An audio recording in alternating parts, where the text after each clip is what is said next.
হঠাৎ করে আমাদের বাসায় আষাঢ় মাসের বৃষ্টি আসার মতো কিছু কুটুম এসে। এখন আর কি তড়িঘড়ি করে নুডলস রান্না শুরু করে দিলাম। তখন আমার বাড়ির পাশের এক বুড়ি দাদি আইসে জিজ্ঞেস করলো, তোরা কি রাঁধতেছিস? তখন আমি বললাম, নুডলস গো দাদি।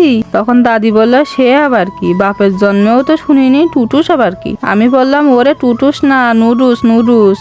যাই হোক, দাদির আজাইরের কথা বাদ দিয়ে এখন শুরু করি রান্না। প্রথমে একটা পাত্রে পানি গরম করে নিয়ে তার ভিতরে নুডলসগুলো ফেলাই দিলাম। তারপর ভালো মতো নুডলসগুলো সিদ্ধ করে নিয়ে একটা ডালায় উঠাই পানি ছেঁকে নিলাম। একটা কড়াইতে তেল ঢেলে দিয়ে তার ভিতরে ফেলাই দিলাম কাঁচা ঝাল আর পেঁয়াজ কুচি। তারপর দিয়ে দিলাম 2 পিস মুরগির ডিম। পেঁয়াজ আর ডিম ভালো মতো ভেজে নিয়ে দিয়ে দিলাম আগে থেকে সিদ্ধ করা নুডলস আর নুডলসের মশলা আর সামান্য লবণ। এবার মনের মতো নাড়াচাড়া করে একটু টমেটো সস দিয়ে আবার নেড়ে চেড়ে নিলেই হয়ে গেল আমাদের স্পেশাল নুডলস। থুক্কু দাদির টুটুস আর আমাদের নুডলস রান্না। ও দাদি, সেই স্বাদ।